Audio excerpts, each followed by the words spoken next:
Alright, all you glorious gamers out there, welcome to the PlayerStoo Podcast, the video game podcast for gamers like you, by gamers like you. You can find PlayerStoo on all the social media, that's Facebook, Twitter, YouTube, Instagram, the lot.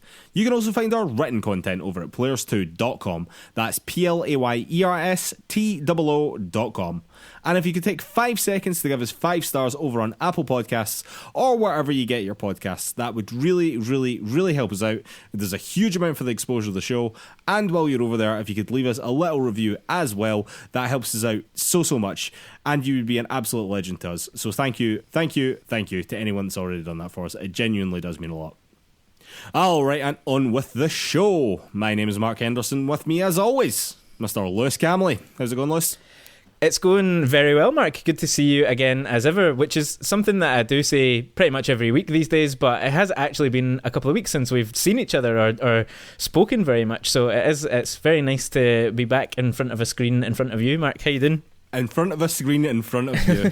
Yeah, that's like lyrical measure of this entire lockdown situation, I think, just about, isn't it? Pretty much, yeah. Screens within screens within screens. That's living these days, man. Absolutely. But yes, we have been on holiday. We have been on holiday for a little while. Both of us have literally been away from our homes for the first time since 2019. Pretty much, 2019 yeah. for me. Yeah. Yeah, so a very, very welcome break. Lewis has been stressed out of his nut. I, quite frankly, just wanted to go on holiday, so it worked out quite well. I hope everyone enjoyed Lewis's Desert Island Discs the other week there. I know that we did have 1 week off, but the week before we did Lewis's Desert Island Discs. I do have to apologise for the audio quality on that. I have no idea what happened. I still don't know what happened, but there just seemed to be a lot of background noise, which really, really annoyed me. I hope it didn't distract from the episode, because I had a lot of fun making that one personally. Yeah, me too. I really hope people did enjoy it. Persevered through that background noise. I thought it was a really good one to record, and I hope people enjoyed it. Yeah, absolutely, man, absolutely. Lewis, I would normally ask you here as well what you've been playing this week, but I'm going first this time to tell everyone that I've not been playing very much at all. Basically, while I was on holiday, I took a conscious effort to not look at social media so much and not play video games so much and not give myself these obligations and just basically try and chill the fuck out and relax, Lewis. That's basically what I was trying to do. So Very actually, good. I've not been playing a great deal since you last heard my voice, ladies and gentlemen. But Lewis, while I was away on holiday, I was away with a group of friends and they are all quite into Dead by Daylight. And Lewis, I have to say, that game has way more to it than I gave it credit for. A really, really interesting and good game that I just would have had very, very little exposure to hadn't it been for them, so I was pretty grateful for that. We also played quite a lot of the party game Heave Ho, which if you've not played and you are getting together with a group of friends on your Switch and there's at least 4 of you, the co-op mode in that is some of the most fun I've had playing a video game, frankly. We laughed so much at that game. It was just really, really fantastic. But apart from that, Lewis, now that I'm back off holiday and that I am starting to reintroduce video games to my life, I have played a little bit of Nier Replicant, not a huge amount yet. I am enjoying the fact that it is playing a lot like Nier Automata, which I absolutely loved. I still don't really know what the fuck is happening in the wider spectrum of the game, and I think that is deliberate on the game's part. But Lewis, I have to tell you about one game, and it's a mobile game. So I know, right? And it is Clap Hands Golf, and I don't often like to use the term addicted when it comes to video games because I think it has very bad connotations and I think people use it a bit liberally, but I was damn nearly addicted to this, man. I was thinking about playing this game so much. It is so much fun and I don't really know why. It's basically just a whimsical golf game, but at its core it's just a golf game. But it's really good and really good fun. I would really recommend anyone play it. I basically sort of like completed it, quote unquote, and that I rolled credits on it. But I mean, you could play the thing endlessly. Of course you could. So that's really what I've been playing since I've been away. I'm very much looking forward to getting back into video games again, Lewis. I've had a little break, consciously had a little break, and I've very much enjoyed that. But I very much am ready now. I'm ready to jump back in, Lewis. Well, good, because there's a lot of bloody games to get played. So God almighty, there certainly is. Good grief. In the 2 weeks that we've taken off, so much has happened. It has indeed, yeah. Well, I guess I'm fairly similar this week, Mark, in that obviously with work being so busy across August, I mean, I was basically not gaming at all for most of a month, even to relax. It just wasn't feasible. It wasn't happening. So in the couple of weeks that I've had since the end of August, which is kind of when work calmed down, I have finally rolled credits on Skyward Sword, which anyone who's been listening to this show for the last sort of 6 weeks will know I started ages ago and basically had to just take an enormous break from, as I say, because of work. So I powered through that at the start of my holiday. I still had quite a bit to go, actually. I was surprised at how much game that game packs in, to be totally honest.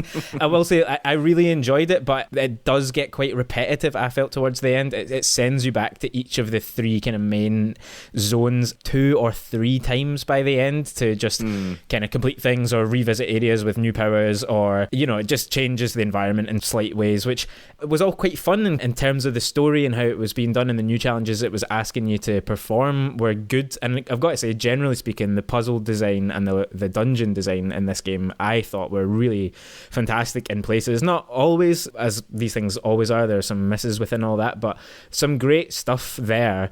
But by the end I was like, I just kind of want this to be over now. I've kind of got the point that you're trying to get across to me, and I've had fun with it, but I just kind of want this to come to a conclusion now. That's the typical thing as well, where I was trying to finish Skyward Sword so that I could move on to something else, which is the trap that you get into a little bit doing podcasts like this, but just generally being a gamer. I think when you see that the horizon coming of the next game that you want to play, you know, it's about to become released and you just want to get through what you're already playing. Absolutely. But yeah, overall really enjoyed it, had good fun with the combat. I think it's a really interesting game for Zelda fans in terms of where it sits within the lore and all of that, and I think that there are elements there which could really reasonably turn up in Breath of the Wild 2, which is kind of why I was playing it in the first place. So overall enjoyed it, quite glad I played it and stuck with it to the end.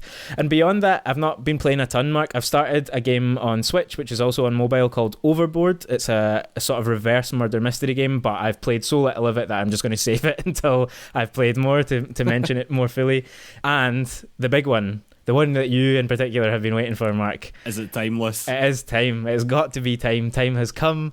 I'm making my sort of formal assault on Bloodborne. You've announced it. We've got it signed off by the UN. The assault is happening. Yeah, it's all above board. It's a legal war on Yharnam. Yeah. Sorry, that had a lot of connotations around the Afghanistan war. I didn't really mean that. Yeah, as regular listeners will know, I have got to play Bloodborne before the Game Awards come around this year because of last year's prediction bet. And I did make a small start on it a few months ago before I moved house, and it just wasn't the time at that point. There was no point trying to persevere with it. But with September rolling around and work calming down and just having a bit more headspace, I feel like I can tackle a game that is infinitely stressful and dark and horrible and sort of muddy and wet and disgusting. So I've not played much. I've got as far as I've ever got in it so far. I'm literally at the first boss fight at the moment with the Cleric Beast. I have played that before with you, Mark, back in like 2016. Yep. That was the first time that you ever played the game, and you fell off it shortly after that as well, I believe. Indeed. Yeah, once I have beaten him, I'm in uncharted territory, and I've played that first. It's so early, Liz. That's the thing. Like, I've played that first couple of hours. Honestly, I could not tell you how many times from various attempts, but this is it. So my plan is to play it alongside some other games so that it doesn't feel too kind of weighty and too dominant of my time, because a bit like Hollow Knight, I'm worried that it's going to frustrate me quite a lot until I get good at it, and I want to have some other things on the back burner. But this is it. Starting the campaign. Expect to hear about it for a few weeks, dear listeners. Well, Liz, I am absolutely riveted that you have started this. Absolutely delighted that you've started this. I desperately want to talk to you about this game, so I will not be tired of hearing you talk about it. Bloodborne is so good. You will be stressed. You will have to get good, but god damn it, man, it's so worth it. It is so worth it. Nice. Can't wait. All right, Liz. Time for the news. Alright, let's news item number 1. There has been a final ruling in the Epic Games versus Apple case. And if you have read any headlines about this, you might have been led to believe that lowly Epic have won against the colossus that is Apple. But ladies and gentlemen, I'm here to tell you that is absolutely not the case. That is absolutely not true. And in fact, the judge has only ruled on the side of Epic in 1 out of the 10 counts brought against Apple. The court has also ordered Epic to pay damages to Apple for breach of the development contract. And Epic have been made to pay Apple's legal fees. So I think that should tell you all that you need to know with regards to who the courts thought won this case. Now, we are not going to recap the entire Epic versus Apple case because, quite frankly, life is too shortless, but GamesIndustry.biz have an amazing rundown of basically everything that led up to the trial itself, and for anyone that wants to know more information on it, we'll link to that over in the show notes over at PlayersToo.com, and the guys at GamesIndustry.biz have done like a truly fantastic job covering this case, so head over there if you want to know more.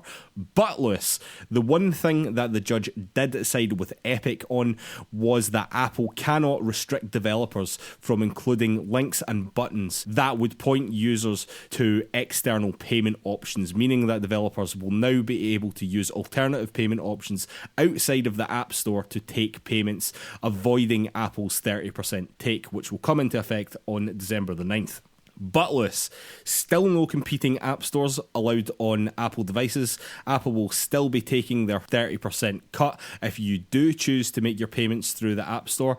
Apple don't have to allow Fortnite back on iOS, but if you listen to Tim Sweeney, I don't think that was really an option anyway. And Apple can still terminate Epic affiliated developer accounts, e.g. Apple could take down every single iOS game that uses the Unreal Engine, which would hurt Epic but would cripple hundreds if not thousands of developers. Epic have announced in the last couple of days that they plan to appeal on all counts, even the one that went in their favour, unbelievably. Apple have yet to decide whether they are going to appeal. Epic still have court cases pending against Google over their Play Store and very similar allegations happening over there. So this is definitely not the end of this list. But what are your thoughts on this newest piece of information that we have here? Well, yeah, I mean, it should be the final piece of information in some ways, but it doesn't feel like this story is anywhere close to being over still. Absolutely not. Absolutely goddamn not. There's going to be appeals, there's going to be another trial, they're going to have the Google one after this. Oh man, this is going to be years we'll be talking about this. Yeah, I think so, and I mean, it's already thrown up so many interesting bits and pieces over the months that it's been going. I don't know what to make of it, honestly. I think it's hard to see why anyone is describing Epic as the winner here, as much as the change in payment terms was one of the core elements of their pursuit against Apple and is in some ways, one of the biggest things that they were ever likely to win from this case. Its impact for other developers, not really for Epic necessarily, but for other developers could be really massive. But if they can't put Fortnite back on iOS, then they haven't really won anything too directly as things stand. I think in a lot of ways this has panned out kind of exactly as we all thought it would, that it was going to be extraordinarily difficult to prove that Apple are a monopoly, even though I think the judge has made some comments that, were kind of transcribed by journalists as essentially the judge saying, you didn't really present the case well enough, but there is something in this argument. So, well, that was it. I cannot believe that one of the main stumbling blocks on this case was that Epic didn't prove that Apple are a monopoly on a platform which they don't allow anyone else on. I mean, I cannot fathom that. Yeah, I guess there's a lot going on there in terms of business law and stuff that we don't have any understanding of to begin with, but from the very beginning, we all were kind of saying this, it's going to be really difficult for Epic to get anything here, but hopefully for the good of the industry and more than anything for the good of the consumer, really, us, they might get some victories here. Ultimately, a point that I made months and months ago when we've been talking about this, if you are a Fortnite gamer, if you like Fortnite and you have an iPhone, you have still lost here, and Epic bear a part of the blame for that. Like, you can't play that game on one of the devices that you might want to play it on because of the tactics that Epic deployed to try and do all this. But ultimately, if you are a developer of other games, or even other types of apps, I suppose, and you can now link out to other payment methods, which means you don't have to lose the 30% cut to Apple and you get all of that money, then that's a really good thing, and that's good for us as gamers that money stays within the development community and doesn't just go to the California massive. So I just definitely how they're known. How they're known. So I don't know. I mean, it's such a complex thing. It was so weird seeing the kind of journalistic takes off the back of it, declaring Epic won, while other journalists were tweeting saying like Epic have been battered here, they've lost in 9 out of 10 counts. A weird scenario at the end of an extremely weird saga. Yeah, I mean, I don't really know what to make of it either, Lewis, if I'm completely honest with you. I'm not sure that anyone's really won here. I mean, I think that it's good news for developers on the Apple ecosystem. I think it's relatively good news for consumers, but ultimately, I don't really think anyone's come out of this looking very good. No, absolutely not. Alright, let's news item number 2. It seems very likely that Nintendo will be expanding their Nintendo Online Switch service to include Game Boy and Game Boy Color games. This rumour originally comes from known industry insider Nate Drake on his Nate the Hate podcast, and apparently all stems back to a data mine in 2019 that revealed that there were 4 emulators inside Nintendo's NES app, basically, one of which has long been rumoured to be a Game Boy emulator. The rumours themselves have now been corroborated by Nintendo Life and separately by Eurogamer, so I think that there was a very real chance that this is happening and happening soon. And with the release of the OLED Switch on October the 8th just around the corner now, it wouldn't surprise me at all if this tied in with that release, you know. Eurogamer have actually gone so far as to say that they have heard that other retro platforms are also on the cards, e.g. we could be seeing other emulations as part of the Nintendo Switch Online service, one of which surely has to be the N64 emulator that I think the vast majority of people on Switch probably want, you know. And just another bolt-on piece of information here.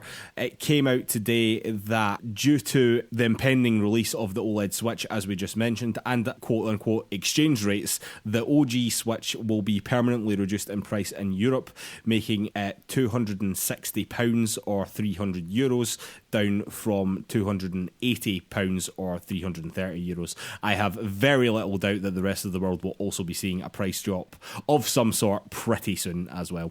But Lewis, Game Boy emulation, the potential for more retro platforms to be coming to the Nintendo Switch Online service. What are your thoughts? I think this is good. I hope it's true. As you said, Mark, it's something that has been rumoured for a while. I'm sure we discussed it ages and ages and ages ago. Oh, I'm sure we did, yeah. When there was rumours about it. And the idea that there are other emulators still to be sort of unlocked, or whatever the word would be, which, as you say, like the N64 is definitely the one that people are clamouring for.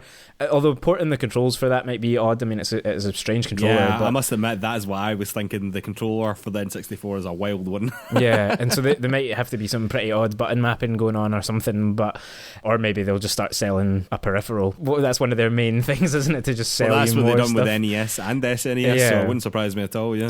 Like, I don't have a huge history with Game Boy. I owned a Game Boy Color, as I've said recently, only to play Pokemon on, and I'm not really sure what games this could bring or would bring, but I think that service could do with an update, and this just feels right. These are games that are basically lost to most people at this point, and, you know, it makes sense for them to be on Switch more than almost any other Nintendo back catalogue thing. It's a handheld console, you know. Why not bring some of those Game Boy classics to it? So I don't know, what is your thinking? You probably played a wee bit more Game Boy than I did. I probably did, to be honest with you, but I think that the success of this will probably live and die by how many Pokemon games are there, let's be honest. Yeah, and a couple of classic I'm Marios. not really... Well, that is true as well, and a couple of classic Marios, absolutely. But a lot of them are already on the SNES and the NES, you know what I mean? I mean, the Game Boy versions of those games, are they going to be better than that? Probably not, you know what I mean? I think the preferred way to play was on those old school consoles. I don't really know how many Game Boy dedicated Mario games there were, but yeah, obviously they should be there first and foremost, I think, and then the Pokemon games. I think that they might not be there, frankly. I'm not entirely sure that the Pokemon games are going to be there because Nintendo are currently going through the course of remaking a lot of them, you know what I mean, and there are new versions of a lot of them. Are they going to put the old games on there and potentially undercut that? I don't know that is a very Nintendo-y move, but I would love to see them there. That would be really, really awesome. Alright, let's news item number 3. Horizon Forbidden West pre-orders have gone live this week, which has caused a bit of a backlash online, as neither the standard nor the special edition version of the games will come with quote-unquote dual entitlement, meaning that neither of the two most popular versions of the games will include a free PlayStation 5 upgrade, which in turn meant that a lot of people who cannot physically purchase a PlayStation 5, it has to be pointed out, due to supply line issues, may be stuck playing a PS4 version of the game, and that really sucks, particularly because PlayStation said that they would be offering a free upgrade to this game. Their excuse for not doing that now was that it was moved outside of the PlayStation 5's release window when that comment was made, effectively. But you would have to buy the $80 digital deluxe version, the $200 collector's edition, or the $260 Regala edition if you did want dual entitlement on the game. Now, this was obviously a fucking bullshit and stupid decision that caused a huge amount of outrage online, which caused CEO Jim Ryan to release this statement a few days later, reversing the decision entirely. Thursday was to be a celebration of Horizon Forbidden West and the amazing team at Guerrilla working to deliver it on February 18th, 2022. However, it's abundantly clear that the offerings we confirmed in our pre-order kickoff missed the mark. Last year, we made a commitment to deliver free upgrades for our cross-gen launch titles, which included Horizon Forbidden West. While the pandemic's profound impact pushed Forbidden West out of the launch window we initially envisaged, we will stand by our offer. Players who purchase Horizon Forbidden West on PlayStation 4 will be able to upgrade to the PlayStation 5 version for free. I also want to confirm today that moving forward, PlayStation's first-party exclusive cross-gen titles, newly releasing on PS4 and PS5, both digital and physical, will offer a $10 digital upgrade option from PS4 to PS5. This will apply to the next God of War and Gran Turismo 7 and any other exclusive cross-gen PS4 and PS5 titles published by Sony Interactive Entertainment. I mean, Lewis, first and foremost, what the fuck did they think was going to happen? Did they think everyone was just going to go, oh, well, you promised this thing and now you've just taken it back in a really, really bullshitty way, but we don't care, we're the internet. We're famously calm about situations like this. What the fuck did they think was going to happen here? Secondly, the fact that they were so quick to change their mind on this decision, why wouldn't they have just ordered the pre-upgrade in the first place? Why wouldn't they have done that? Why cause this shitstorm for yourself? It is such an unbelievably stupid decision. I think that it is good that they have been very clear about how they're going to deal with this moving forward. This is going to be a $10 flat rate. I don't know how much that will translate to here in the UK or in Europe, but around the $10 mark to upgrade a PS4 game to a PS5 game, that is fine. But at the same time, why are we just hearing about this now? We're knocking on the door of a year of PlayStation 5. Surely to God they could have communicated this better. I think that is really my complaint here, to be honest with you. PlayStation keep on making stupid decisions around releasing and pricing and stuff like that, and more importantly, the communication around it has been so poor, which is continually casting them in a bad light, really needlessly, and it's starting to look very bad, basically, because they keep on doing dumb shit like this and then taking it back. I think you've hit the nail on the head there, really, Mark. It's embarrassing, it's kind of baffling, it's, a bizarre series of events that they keep repeating it, they keep standing on the same rake. When the PlayStation 5 was announced, way back when, or on the eve of its launch, why weren't they in a position right then to say any cross-gen titles, there will be a $10 upgrade, and that'll be the end of it? Xbox have shown them up really badly with how smoothly smart delivery works, how easy it is to move from generations and across generations on Xbox. PlayStation have not only got the technical aspects of it not really as well as they should have done, but the communication, the pricing, all of it is just baffling.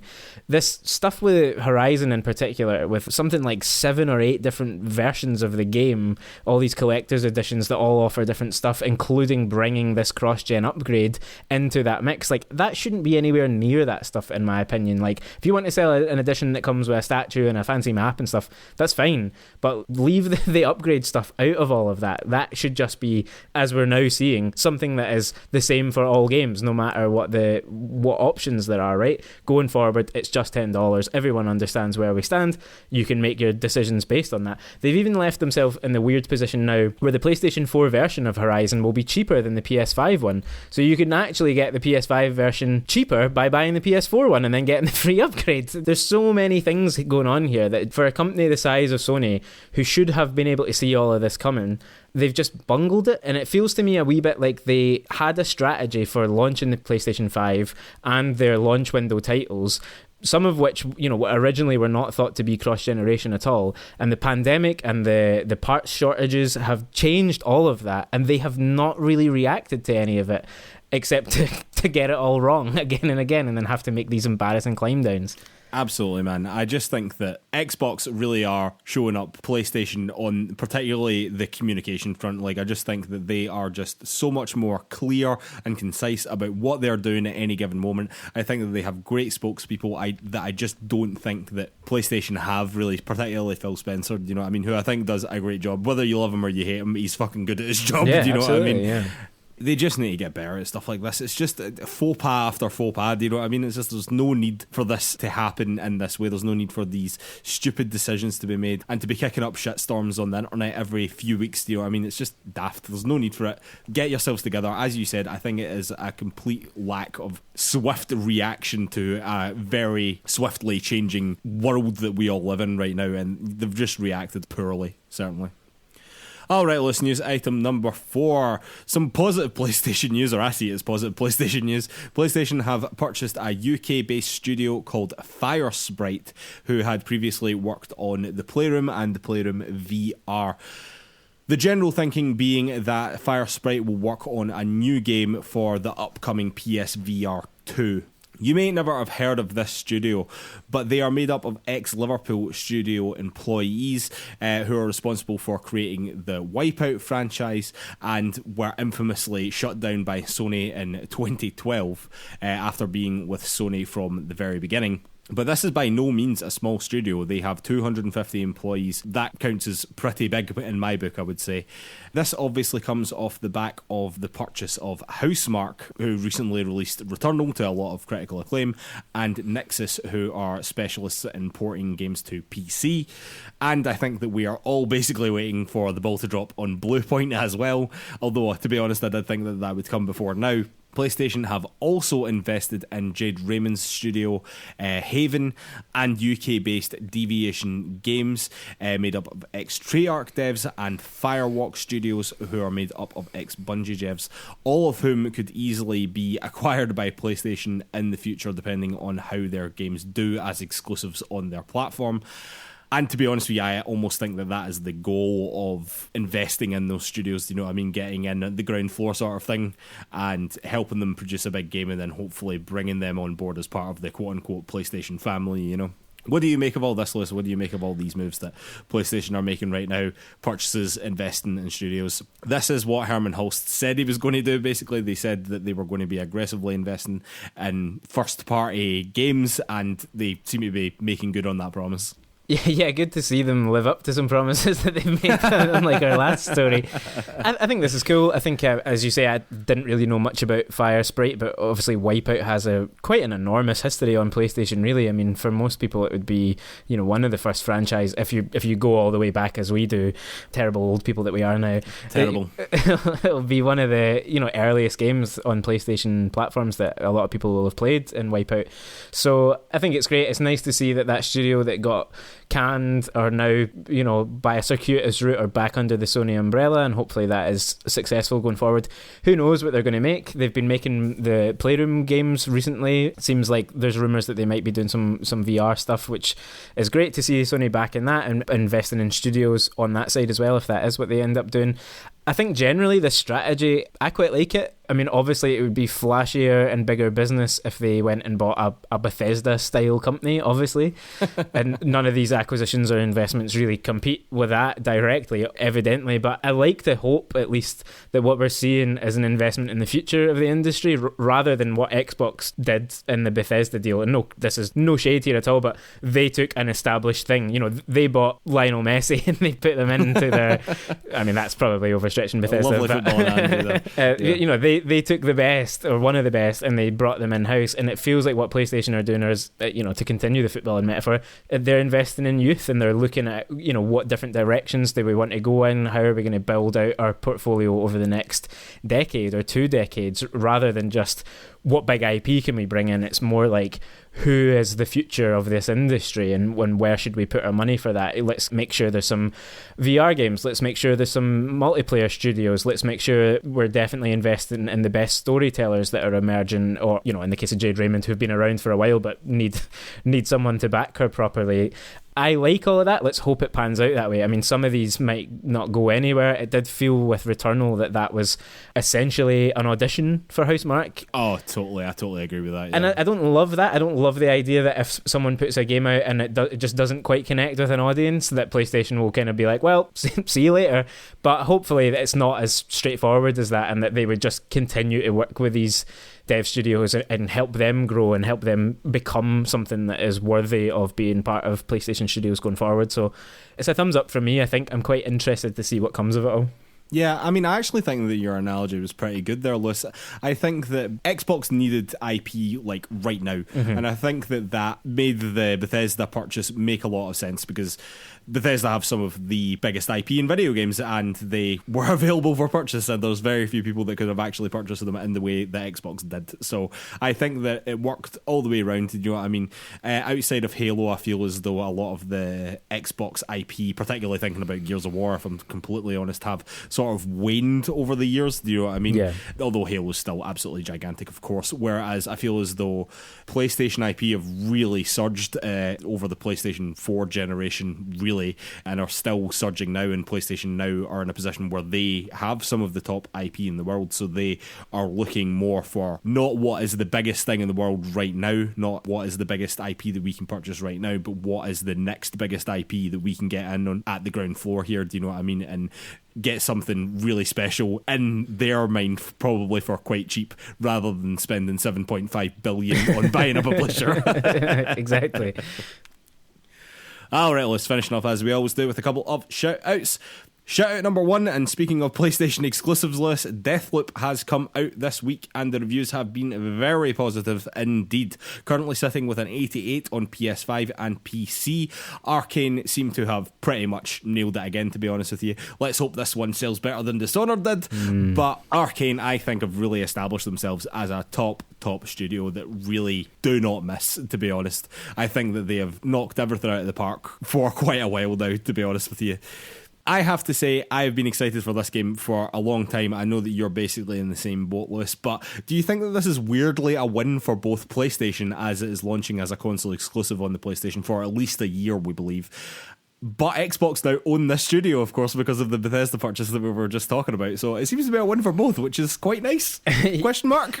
Yeah, it is quite nice. Of course, the internet is still arguing about it somehow. But those console wall rankers on both sides, fuck them. I don't care about them. Absolutely. I mean, that is the way to look at it. I think, here we are. We've got a PlayStation exclusive, a game that PlayStation have backed and heavily marketed, as we've seen, and that it does feel like Sony are looking at Arcane's history and going, we need to really push this game, and they've put out probably too many trailers for a lot of us. So many goddamn trailers. On the flip side, it means in a year's time it's going to come to Xbox. It will almost certainly go into Game Pass, and Xbox gamers can look forward to potentially an entire new franchise from Arcane going forward. So I think it's great. I'm really excited to play it. I've been caught up in the buzz the last few days when the reviews have been dropping, and it just seems like it's going to be quite a special experience. I'm really looking forward to playing it. Yeah, definitely. Very much high up on the to-play list now, Lewis, I have to say.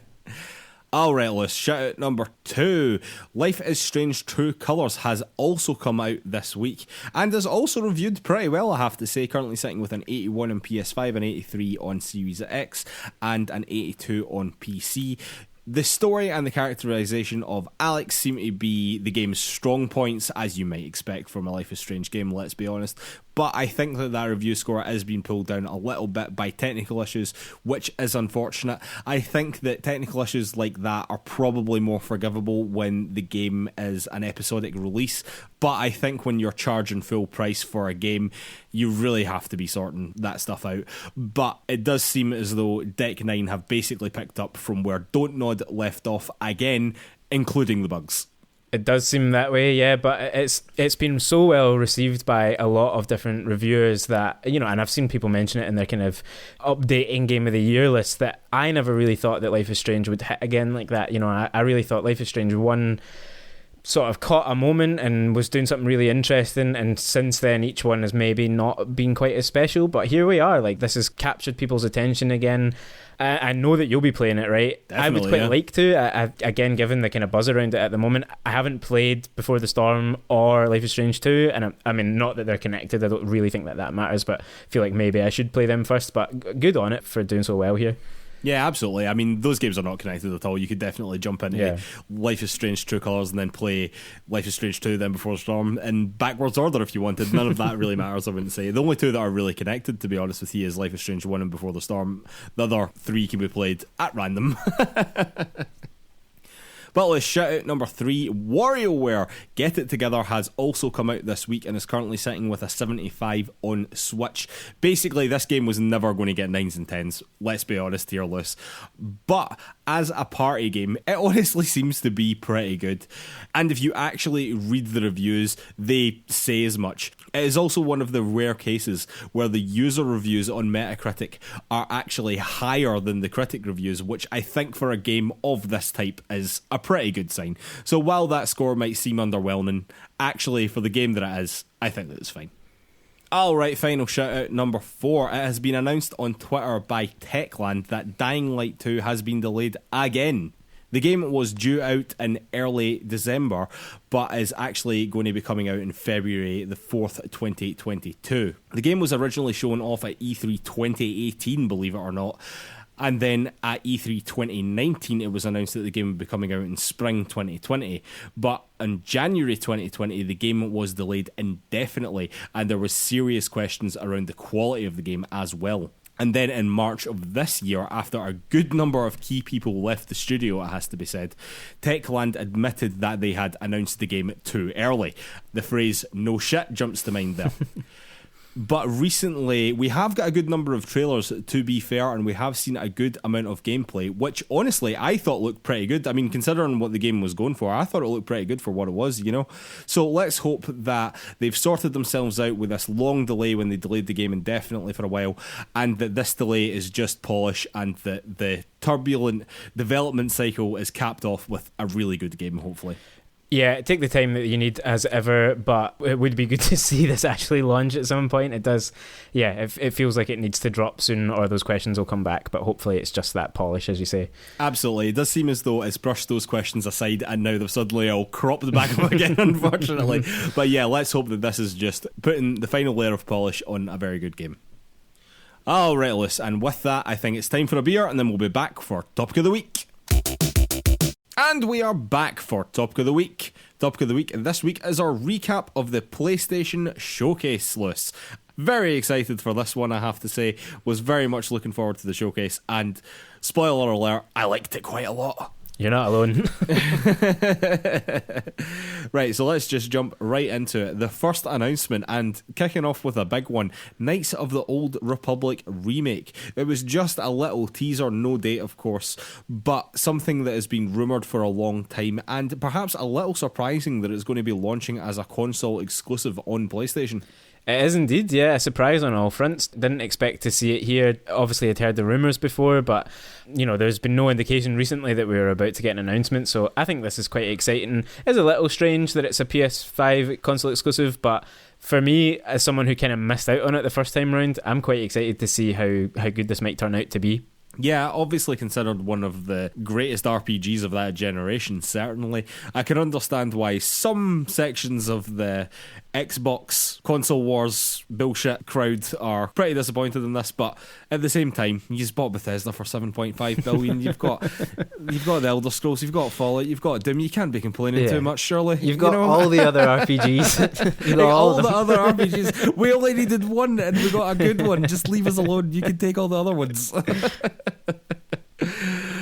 Alright, Liz, after that was Project Eve. This very much looked like a Platinum Games game / DMC, was very much giving me that sort of vibe, and actually really made me think that it was some sort of near Bayonetta crossover, I have to say. Yeah. Looked very interesting, definitely something to keep your eye on. What did you think of this?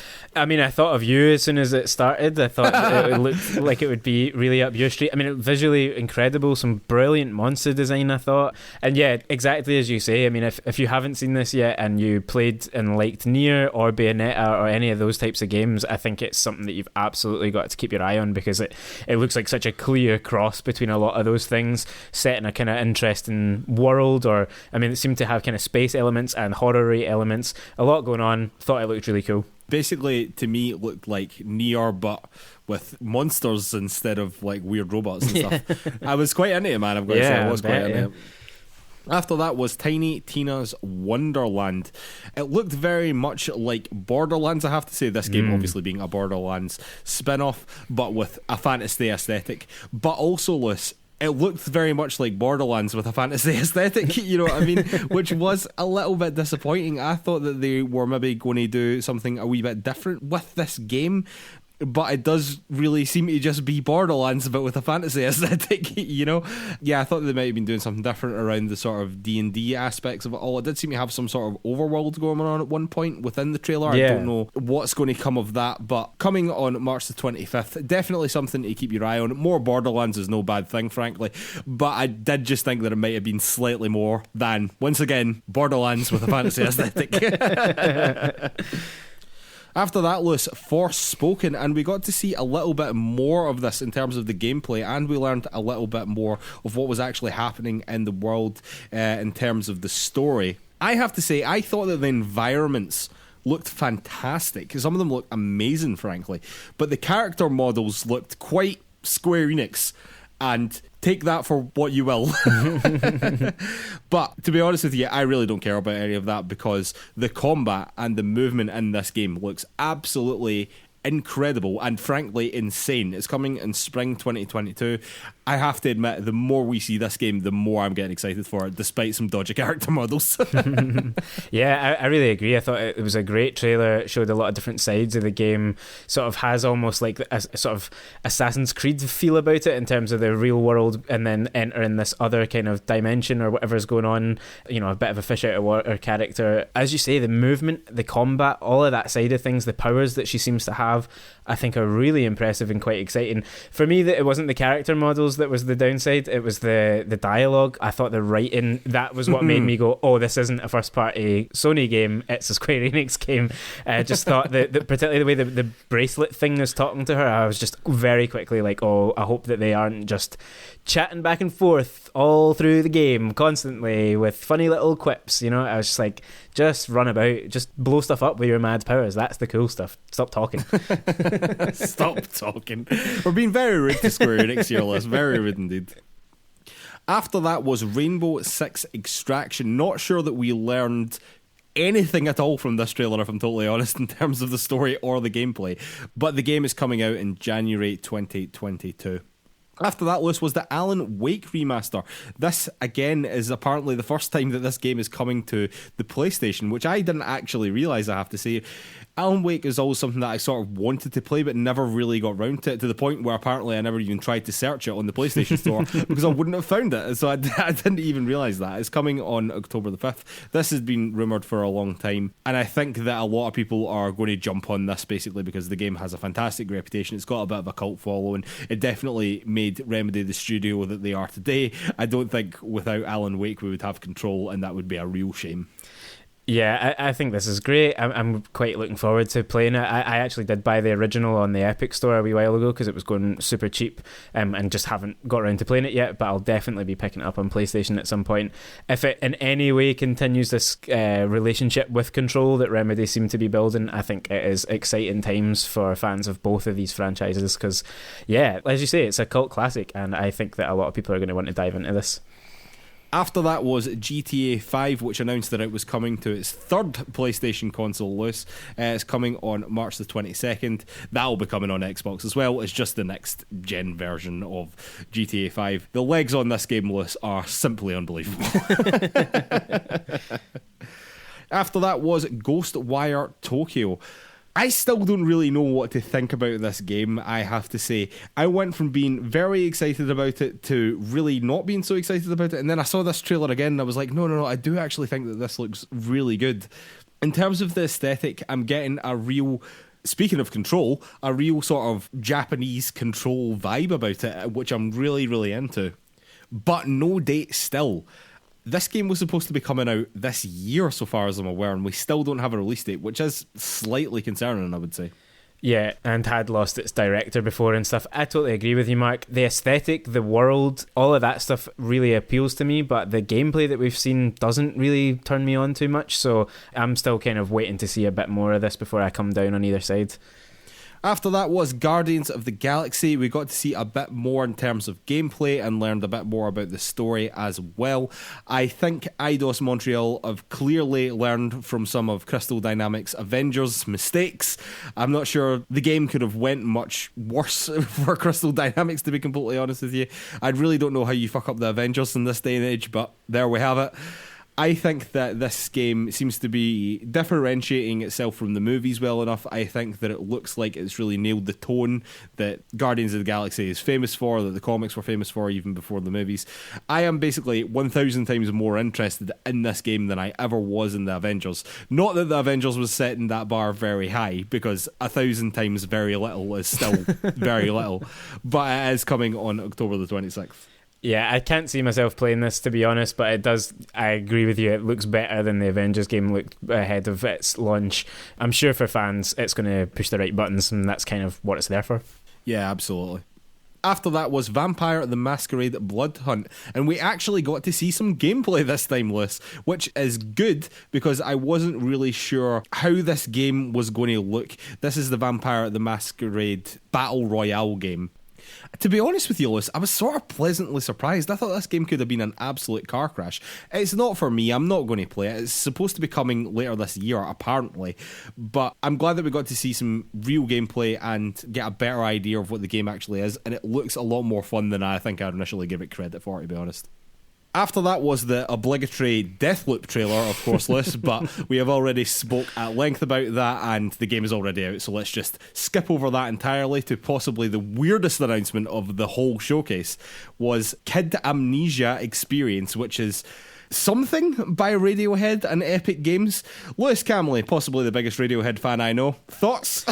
I'm extremely excited about this. It's part of Radiohead's campaign around the anniversary. I think it's the 20th anniversary of Kiddy and Amnesiac.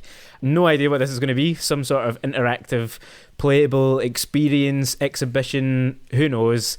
But yeah, I was very excited to see this come up. It was one of the only things that I didn't know was going to happen by the time I came to watch the show, and it really caught me off guard. So I was dead excited for that. It's a truly bizarre announcement, ladies and gentlemen, but if you're a Radiohead fan like Lewis, maybe you're interested in it. That is coming in November as well. After that, Lewis, was Chia. This is a game inspired by New Caledonia, which is a Pacific island, sort of near Australia. And actually, I had to Google this because I didn't know where New Caledonia was. And apparently, it was named by James Cook because he thought it looked like Scotland. So there we go. Yeah, that's quite nice. Must play then. Yeah, a nice colonial tie there to New Caledonia. I've definitely seen this somewhere before, but I don't think the first time we got to see a lot of gameplay. And the gameplay just seems to be Breath of the Wild-esque exploration, but you're inhabiting the bodies of animals as you go? Question mark? I don't really know what the game is beyond that. I mean, it does obviously have a sort of little story, very much indie game in scale. No date as yet, but I think one to keep an eye on. I think so too. It made me think of Mario Odyssey, actually, that possession of other things to solve puzzles. I like that, so something about that I thought looked really nice. I'm quite excited to see a bit more of that.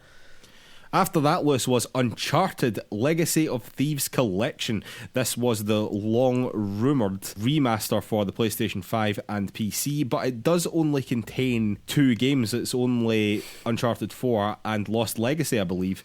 Is that slightly surprising to you, Lewis? It's not just the full series? I mean, it's slightly surprising, but when you think about the fact that it means that at some point they can sell us the full collection of all of them a little bit further down the line, I'm not massively surprised in that sense. Yeah, I'm not sure who this is appealing to, unless you've never played any of them and you're coming in at this end point, but you know, they were both fairly, you know, mid to late gen PS4 games. I don't know. Yeah, I guess it's good altogether. I can't say I'm very excited about it, even though I liked both of those games, you know. I mean, yeah, I think that, well, I've not played Lost Legacy, but 4 was definitely my favourite of the sort of original series, if you like. PlayStation obviously continuing to push into the PC space, which is good for PC gamers, good for everyone, I think, really, and that is coming in early 2022.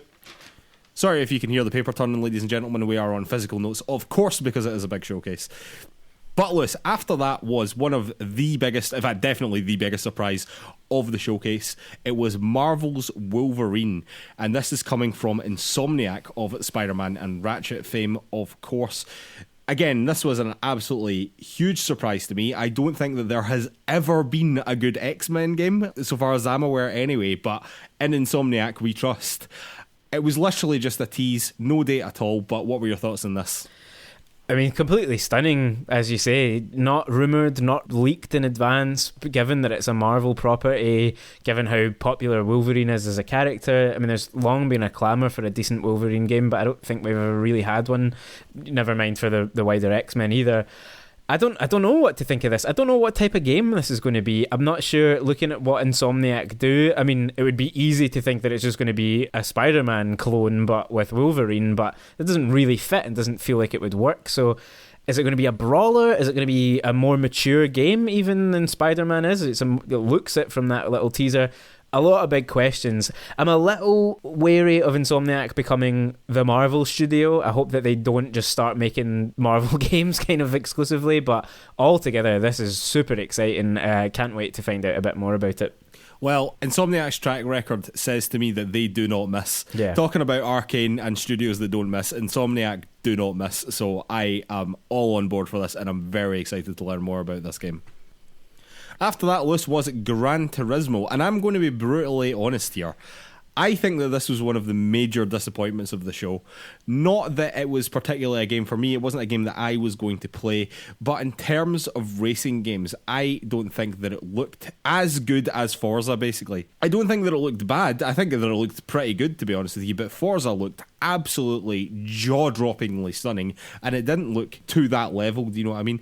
But more importantly, I think that the actual racing itself looked nowhere near as good as Forza, and I think that it's pretty clear that Forza have still got racing sims like locked down. Like, they obviously seem to be the best racing sim franchise quite clearly to me, and even from that trailer you can sort of see why. It is coming on March the 4th, so for Gran Turismo fans, maybe I'm being too harsh and you're really, really excited about it, but for me, I just thought that was an obvious step down, even from the trailer from Forza. Yeah, I probably agree with that. I feel like there is probably a huge Gran Turismo fan base out there who will be excited for it, but I didn't think it looked graphically as impressive as what we saw. I guess it's easier to make something like Forza Horizon, you know, that Mexico setting and all that, look more exciting than the sort of Bridgestone-style racetracks, but yeah. I don't know, it doesn't warm me up at all. There's nothing about Gran Turismo really other than total nostalgia for playing it a bit when I was a kid, and it's not something that I'm going to be picking up at all, so there you go. After that, Lewis, one of the biggest announcements of the show, Spider-Man 2. Spider-Man 2? Who knows? Spider-Man 2. You seem to play both as Spider-Man with Doc Ock arms now, and Miles Morales, which I like a lot, to be honest with you. It brings the two previous games together. But Venom is the bad guy, Lewis. I think that's the real announcement here, which is awesome because Venom is fucking badass and really cool. And I believe that also ties into the ending of the first game, if I'm remembering correctly, the sort of after credits it does, little tease, you know. It's not coming until 2023, so God knows when we're going to see that Wolverine game. Just a tease, but very exciting. Very, very exciting. Yeah, really exciting. Glad to see this. Obviously, we knew that a Spider-Man sequel would be coming at some point. I agree, it will be great if both Peter and Miles are playable. However that pans out, if it's, you know, one's playable for half the game and one for the other half, or if you can switch between them, or, you know, mission to mission, who knows.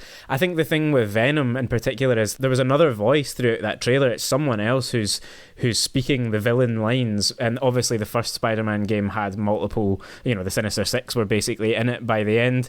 And so I think that there's going to be a lot more going on there. It felt, you know, we know, or at least I think we know who is in that Venom suit, and that might actually make it a lot more interesting and a lot more complicated than the films that we've seen Venom in, I suppose. So all of that, I mean, it'll just be great. I can't wait for more. Spider-Man 2, the original Spider-Man 2 was one of my favourite ever games as a kid, and so here we are again, back with a new Spider-Man 2, and I cannot wait. Yeah, man, I've got to say, I am so buzzing for Spider-Man. I just love Spider-Man. Spider-Man is probably my favourite superhero, and the reason why he's my favourite superhero is probably because he's so good to play in video games. Yeah. And that's 3 Marvel games in this showcase as well. I think that's an interesting thing. There's a lot of Marvel going on just now. Midnight Suns as well was obviously announced recently. Absolutely. Well, it does have to be said that there has been some blowback on the Xbox front on that as well, but Xbox fans, I would say, you should not be complaining that PlayStation have got all these Marvel games. You should be complaining to Xbox and Phil Spencer that they don't have those Marvel games. Microsoft are a $2 trillion company. They can afford to get you these games. Complain to them. And Lewis, the final announcement, the big one, and it was the big one, God of War Ragnarok, and good grief, Lewis. It looked exactly like what I wanted, and what I wanted was more fucking goddamn God of War. No date as yet. We're still hoping for sometime next year. But man, it was there, and I was really happy about it. Yeah, this was so good to see. I guess it's one that we thought would be here, but still seeing it was incredible, and we got, chunks of gameplay. We saw... I got to admit, I didn't think we were going to see as much gameplay. I thought it might have been a little tease, sort of akin to what we've seen from Spider-Man 2, but man, we did get to see a good bit of gameplay. Kratos being an absolute boss, and Christopher Judge's voice, oh my god. Yeah, absolutely. It is so good. It looks like it's set a wee bit further down the line from the original game. Atreus has grown up a wee bit. You can hear it in the actor's voice, even that he's it's reaching breaking point, and I can't wait to see where this is going to go. I think subsequent to the showcase, one of the development team have said that this will end the Norse saga, like it's a duology rather than a trilogy.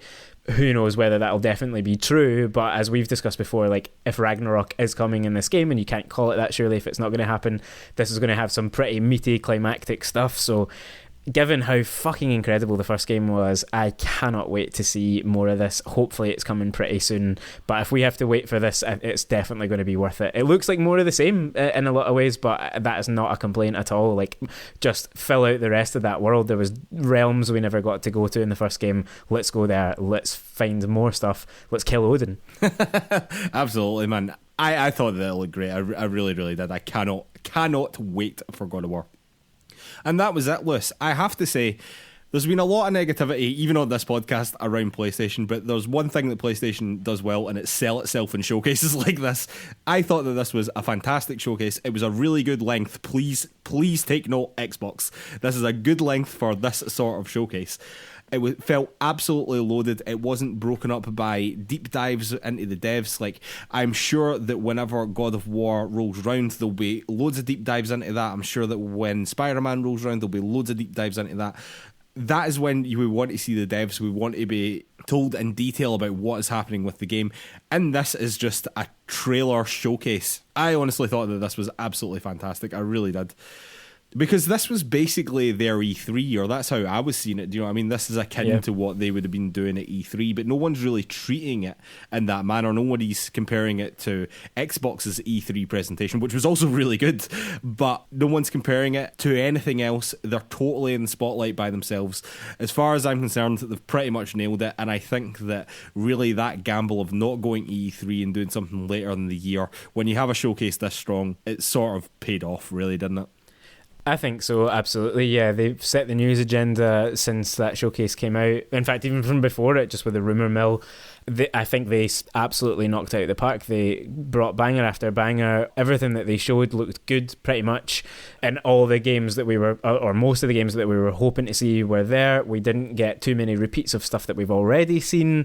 I thought a seamless, near perfect presentation of some really exciting upcoming stuff from PlayStation. It really paints the future of the PS5 in a positive light, because with the delay of Horizon confirmed recently, we didn't really know what's coming up. That doesn't mean to say anything's coming up this side of Christmas, but you look at that now and you go, yep, we're in safe hands. There's some really incredible stuff coming to PlayStation.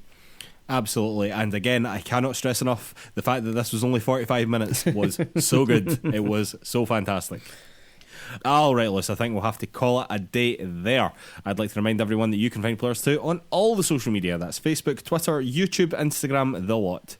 You can also find our written content over at PlayersToo.com. That's PlayerSToo.com. And if you could take 5 seconds to give us 5 stars over on Apple Podcasts or wherever you get your podcasts, it really, really, really helps us out. It does a huge amount for the exposure of the show. I know I say this twice a week, every single week, but it does not become less important on a weekly basis. While we're over there, if you could leave us a review as well, again, that just helps us out even more. And thank you so much to anyone that's already done that for us. It genuinely does mean a lot. Thank you so much. I'd like to remind everyone that our PlayAlong game for this month is Little Nightmares. Not got started on it yet, but I've now got it downloaded loose. And to be honest with you, I might jump in on it pretty soon. Yeah, exactly the same boat. I'm just going to rattle through it fairly soon, I think. Just looking forward to it. Looking forward to playing both of them back to back. Basically, that's the key thing for me is seeing how Little Nightmares develops across 2 games in quick succession. Yeah, definitely, exactly the same. I'm really looking forward to playing the second game as well, which actually I think reviewed quite noticeably better than the first game, but we'll see how that developed over the 2 games, and yeah, I'm really looking forward to playing both of them, I have to say. Alright, ladies and gentlemen, we will see you next week. Thanks.